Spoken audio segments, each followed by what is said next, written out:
जय श्री राम। इस अंक में हम आपको बताने जा रहे हैं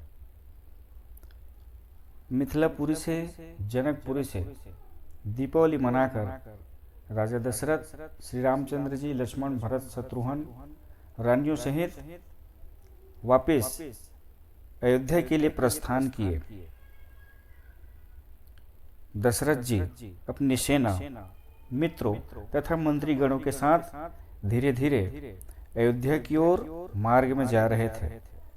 तभी इसी समय मार्ग में सीता के धनुर्यज्ञ में जो राजा राम के द्वारा धनुष तोड़ने पर भग्न आशा वाले हो गए थे, उस समय भारी संख्या में वे ही वीर राजा पूर्व वैर का स्मरण करते हुए सेना सहित आ पहुंचे और उन्होंने मार्ग में राजा दशरथ को घेर लिया। उन्होंने देखकर राजा दशरथ अत्यंत घबरा गए। उन्होंने अपने बंधु बांधवों तथा मंत्रियों के साथ विचार विमर्श किया कि यह क्या हो गया। इसी बीच जब राम ने अपने पिता के विषय में सुना तो वे महान चिंता में डूब गए। तो वे लक्ष्मण को साथ लेकर शीघ्र ही उनके पास दौड़ पड़े।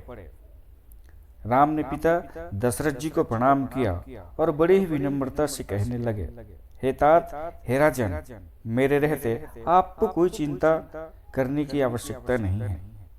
मैं क्षण भर में ही इन सब को मार डालूंगा। आप मेरा चमत्कार देखिए। राम जी का यह वचन सुनकर राजा दशरथ ने रघुत्तम राम को गले लगाया और हंसने लगे। तुम अभी बालक हो, फिर कैसे युद्ध की इच्छा रखते हो? इस अरण्य में इन दुष्ट राजाओं ने मुझे कुटुंब सहित घेर लिया है। मैं स्वयं ही युद्ध के लिए जाऊंगा। तुम सेना की रक्षा करो। पिता के ऐसे वचन को सुनकर श्री रामचंद्र जी पुनः बोल उठे, जब आप युद्ध में मेरी शक्ति को कुंठित देखेंगे तब आप मेरी सहायता करेंगे। इस समय आप यहीं पर ठहरे। हे तात, आप मेरे कथानुसार कुटुंब सहित अपने संपूर्ण सेना की रक्षा करें। पिता से इस प्रकार कहकर और उन्हें प्रणाम कर धनुष और बाण से सुसज्जित रथ पर आरूढ़ होकर श्री राम जी चल पड़े। लक्ष्मण भी उनके पीछे पीछे चले। श्री राम और लक्ष्मण को जाता देखकर भरत तथा शत्रुघ्न भी पीछे पीछे चल पड़े। उन सब के साथ राजा दशरथ ने 10,000 सैनिकों वाली सेनाएं भेजी। तदंतर वे सभी राजा रथ में बैठे हुए उन रघुत्तम श्री रामचंद्र को देखकर परस्पर एक दूसरे को बताने लगे कि ये वही राम है जो अपने पिता के साथ रथ में बैठकर आया है। यह महान ओजस्वी है। इसके कंधे ऊंचे एवं विशाल हैं। यह दशरथ की आज्ञा से उनके शस्त्रास्त्रों से परिपूर्ण रथ पर बैठकर आया है।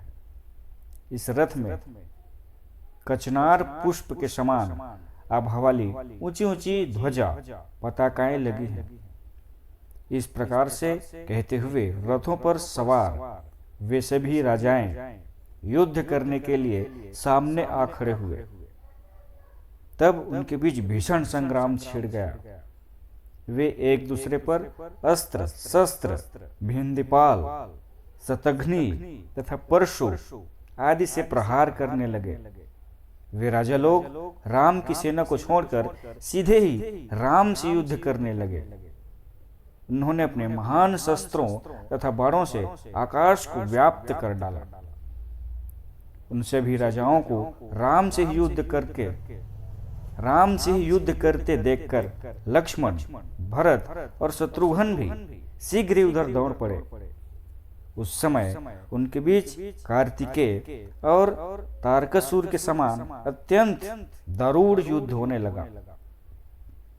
तदंतर उन राजाओं ने अपने शस्त्रों की मार से भरत को बींध डाला। तब भरत मूर्छित होकर रथ से जमीन पर गिर पड़े। भरत को भूमि पर गिरा देखकर उन राजाओं ने बाणों की वर्षा से शत्रुघ्न को भी विद्ध कर डाला। उनके भी रथ विहीन करके राजा लक्ष्मण की ओर दौड़ पड़े और अपने सुतीक्ष्ण बाणों से उन्होंने युद्ध करते हुए लक्ष्मण को भी घायल कर दिया। उसी प्रकार से उन राजाओं ने राम को भी बाणों की वर्षा से आच्छादित कर दिया था। तदंतर श्री राम ने उस युद्ध में पालकियों की झालरों से झांकती हुई कौशल्या आदि माताओं, सीता, भाइयों की पत्नियों, पिता दशरथ और मंत्री गणों के देखते देखते ही लीलापूर्वक अपने महान धनुष की, टंकार की और वायव्यास्त्र का संधान कर उन सभी राजाओं को सूखे पत्तों की भांति उड़ाकर समुद्र के किनारे फेंक दिया और बचे हुए राजाओं को मोहनास्त्र से मूर्छित कर डाला। साथ ही हाथी, रथ एवं घोड़ों से भरी हुई सारी सेनाओं को भूमि पर सुला दिया। इधर माता कैकेयी ने जब देखा कि इधर युद्ध में मूर्छित भरत हो गए हैं, तब वे अपनी हाथनी से शीघ्र ही उतर पड़ी और उन्हें गोद में ले लिया और वे विलाप करने लगी। यह देखकर राजा दशरथ तथा कौशल्या आदि रानियां भी रोने लगी।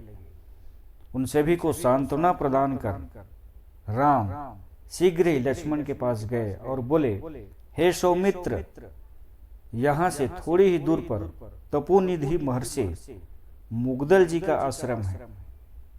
हे लक्ष्मण, वहां जाकर मंगलकारिणी, संजीवनी आदि सभी लताओं को शीघ्र ले आओ। मुनि मुद्गल के प्रभाव से वह बहुत सी औषधियां हैं। ठीक है, ऐसा कहकर लक्ष्मण जी रथ पर आरूढ़ होकर शीघ्र ही वहां गए और वहां पहुंचकर रथ से उतरे और उन्होंने मुनि के आश्रम में प्रवेश किया। विजयों ही संजीवनी आदि औषधियों को लेने लगे तो आश्रम के बटुकों ने उन्हें ऐसा करने से रोका और कहा, गुरुदेव अभी समाधि में बैठे हैं, अतः उनके समाधि से उठने के बाद ही उनसे पूछकर आप ये वल्ली प्राप्त कर सकते हैं, उससे पहले नहीं। मुनि की समाधि न जाने कब भंग हो और इसी में समय हो जाएगा।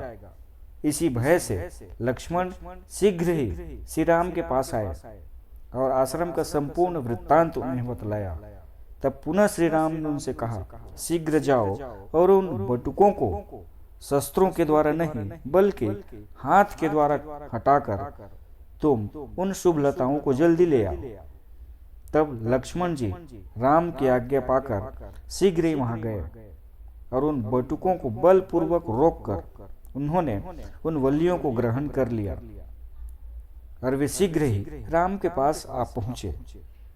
तब राम ने भाई भरत के शरीर से बाणों को निकाला और उन जड़ी बूटियों के प्रयोग से उन्हें स्वस्थ कर दिया।